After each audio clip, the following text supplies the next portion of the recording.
today we are going to talk nema paramilitary groups are major.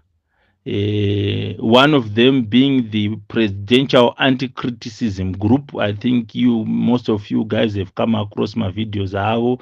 Recently vakatombosunga mumwe muchinda vakamuendesa kumatapi police station vachimuti atuka president, saka tamusunga. Basa redu nderekuti munhu wese achatuka kana kucriticize president is going to be arrested.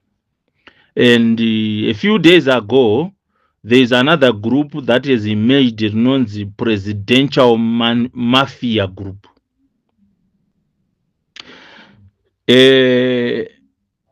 Rakanangana zvakare nekutsigira vaMnangagwa.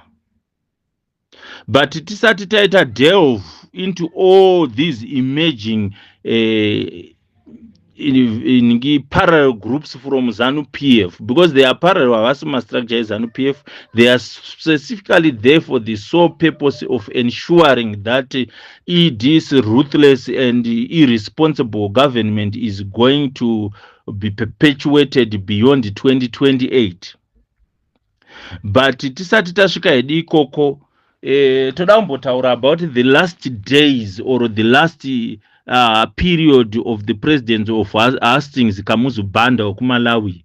Mushure mengaona kuti the police are acting in a semi-professional way, and the army are also acting in a semi-professional way, because over the years they had been used in Hastings Kamuzu Banda to support his presidency and ensure that the people are trampled upon. And in his later years, when he saw that power is slipping away from him, he established a paramilitary group which was armed. Rainzi MYP, Malawi Young Pioneers. And their purpose was to make sure kuti Banda acharamba pachigaro. But when time is up, it is up.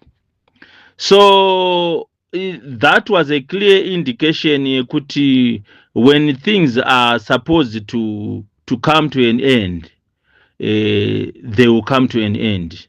Ndakambotaura kumashuro kondikati when the old is about to die, it fights to keep itself alive and afloat. And during the fight to keep itself alive and afloat, it digs deeper. Ichiedza kuchera kuda kuti ingoramba yakararama, but unfortunately by digging deeper it is going further and further down under until it finally dies. So we have seen my groups are image Zimbabwe, mamwe acho that are usurping the powers of the Zimbabwe Republic Police, the Zimbabwe National Army, and the other security forces. Those groups are usurping the powers that are mandated in the Constitution of Zimbabwe. Mukatarisa pa beji re ZRP, yes, ndinowanzotaura hangu nezve ZRP because as a former police officer, that's where I know much, and that's where my strengths are. Dzekuziva kuti zvinhu zvinofamba sei. Pane mashoko aripo echilatini anoti pro populo, zvichireva kuti for the people, pro lege for the law, pro patria for the country. Ari pabheji kureva kuti the Zimbabwe Republic Police is mandated to protect the people of Zimbabwe, not certain people of Zimbabwe. The people of Zimbabwe, they are mandated to uphold the Constitution of Zimbabwe, the law of Zimbabwe, just like the Zimbabwe National Army is mandated also to protect Zimbabwe's borders from both internal and external security challenges. But the problem there kuti the definition of internal yacho only goes kuti whenever people have got a different political orientation to Zanu Pf, then they are a national threat, which is all wrong. Saka trikuti isusu, these are the institutions that are provided for by the Constitution of Zimbabwe, and to protect the laws of Zimbabwe. But because the Zanu Pf regime, and especially Mnangagwa and Zvigananda, are realizing kuti their hold on power is slowly and surely slipping away from their hands, they are now establishing certain parallel structures from Zanu Pf and from the government of Zimbabwe. Recently, criticism group rakasunga mumwe muchinda rakaenda naye kumatapi police ndobva ratonomusiya. Hatina kumbonzwa police ichitaura anything. They were called, vakapetamiswa, vakapinda muhumbu, vakapinda mugudzururu. Mapurisa kuita kushororoka kupinda mugudzururu nokuti panga pauya varume vepresidential anti-criticism group who are more powerful than the Zimbabwe Republic Police. That's why they've been quiet about their existence and their threat to the maintenance of law and order in Zimbabwe. They did not bring that person vachitaura kuti vamusunga because of the laws dzinopa even the public the power to arrest and citizens arrest. No, vakasunga because they are there kusunga vanhu vese vano criticize the president of Zimbabwe, and they are alleging kuti in the constitution of Zimbabwe there is a law that they are using to arrest those people, which is all a fabrication and very dangerous. Those are frivolous allegations and lies, blue lies that are there to protect zvavarida kuita ivo. But tirikuti isusu vauya kudaro because they are criminals. To be honest, they are criminals. We should be arrested.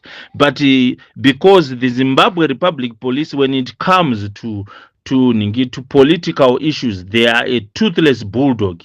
They cannot do anything unless ED speaks or says so. Hence, the emergence yevanhu yezvigananda who are going up and down vachiita show off yemari dzavari kuba vasina kana any company. Hapana kana company one iri kuranwa nezvigananda yekuti you can say this company is doing very well, vari kuinvesta ari kudai. Chivhaya anongotenderera achingotenga ndege achiita sei. Ameno zviri kuitikawo hazvo mukatimo, maybe because recently we are now seeing vamunangagwa varivo vakugovera motikari, as if motikari dzinoita kuti zvipatara zvive nemishonga kana kuti unemployment ipere. But anyway, it's a subject for another day. Toda timbotaura nezve presidential mafia group. The term mafia itself, it's a scary term. Mafia yakatangira kuItaly, in this town kana kuti city inonzi Sicily.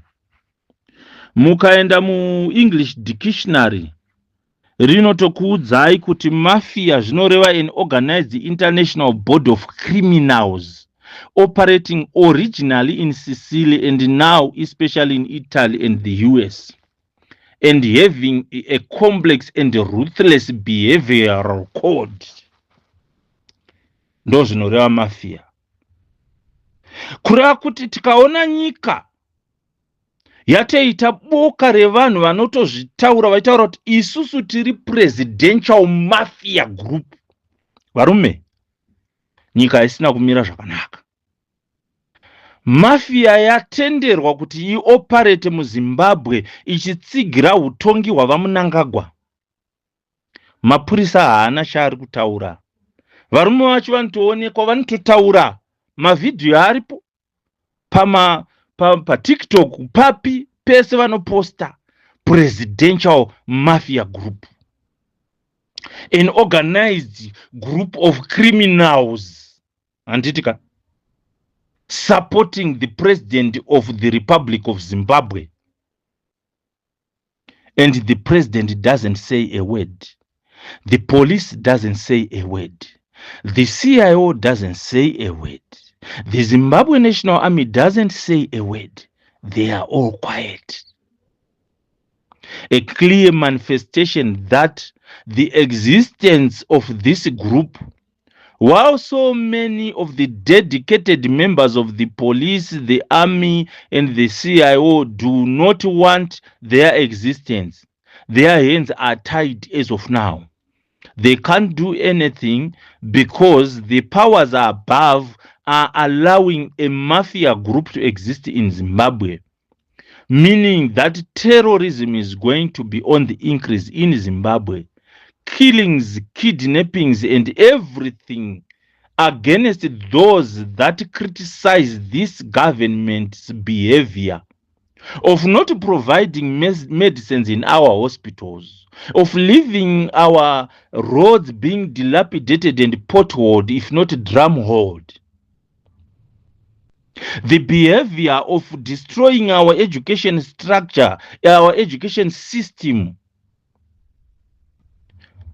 shouldn't be criticized, because whoever criticizes that, they are going to face the wrath of the presidential anti-criticism and presidential mafia group. What a pity. Some of these things will eat their own parents, I can tell you. Munoona nyika inonzi Somalia anasiya Dibari asati vaimeja. Somalia yaitoriwo necentral government yaitofunctiona. But problem yakaitika ndeyekuti ma-external forces including the United States were interested and they started promoting groups imomo and militarizing them.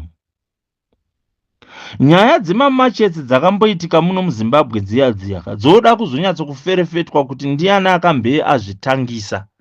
And what was the purpose? Because I can tell you, very soon in Zimbabwe, we are going to see a proliferation of arms, unregistered arms, very much of them.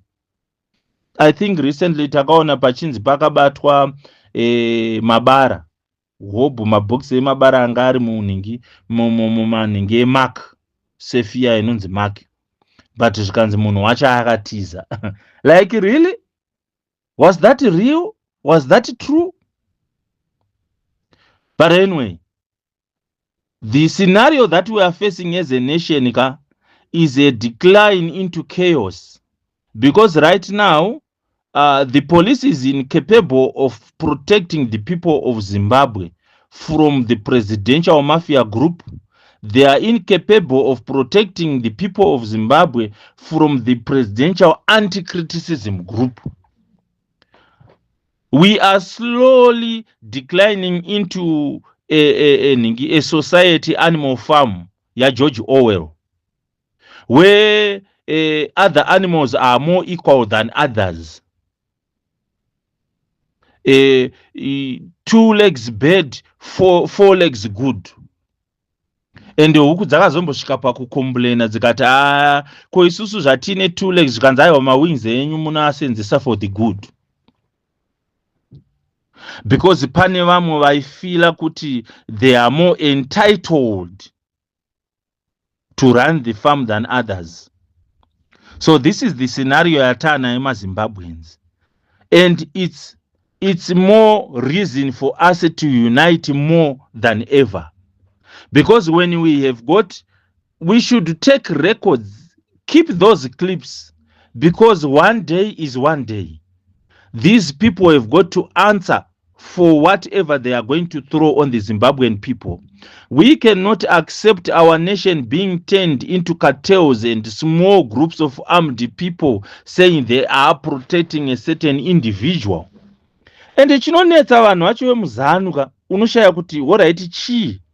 Within Zanu Pf, people should be asking kuti, okay, kana va-ED vasisipo, magrupa, since they are being established for the sole purpose of enhancing Mnangagwa's leadership. Kana Mnangagwa, vane mandate here, vane ma statutes here that are governing their operations. How are they operating? Of course, it's Zanu Pf, and we don't shy from that fact. We don't belong to Zanu Pf, and we don't expect to belong to Zanu Pf. We belong to the people of Zimbabwe.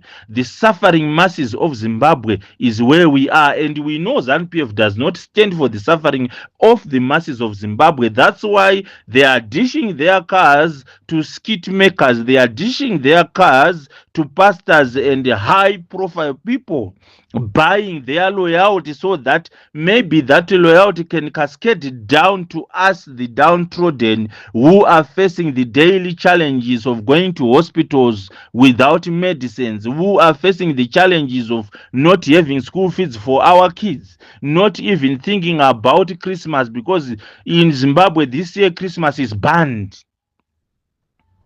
Literally. Of course, it's banned.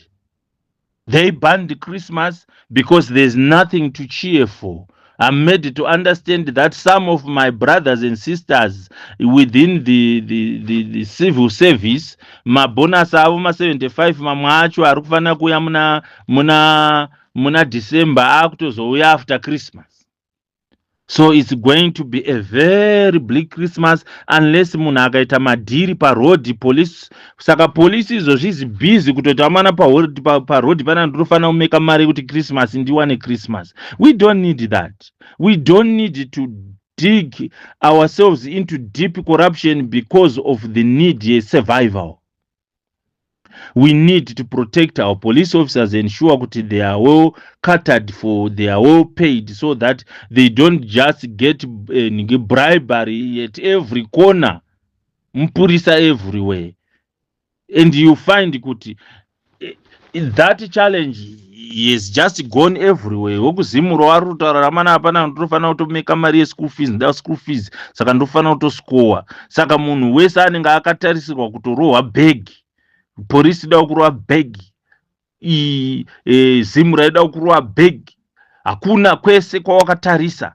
Everyone is looking at the common man in the street. Saka munhu ari kushinwa uku, government yacho iri kutaura zvetax, mitero yeredhiyo. Hakuna motikari yaunoteerera kana usina kuteerera mutero weredhiyo, whether uri kuda kuiteerera kana huda hatinei nazvo. They don't care.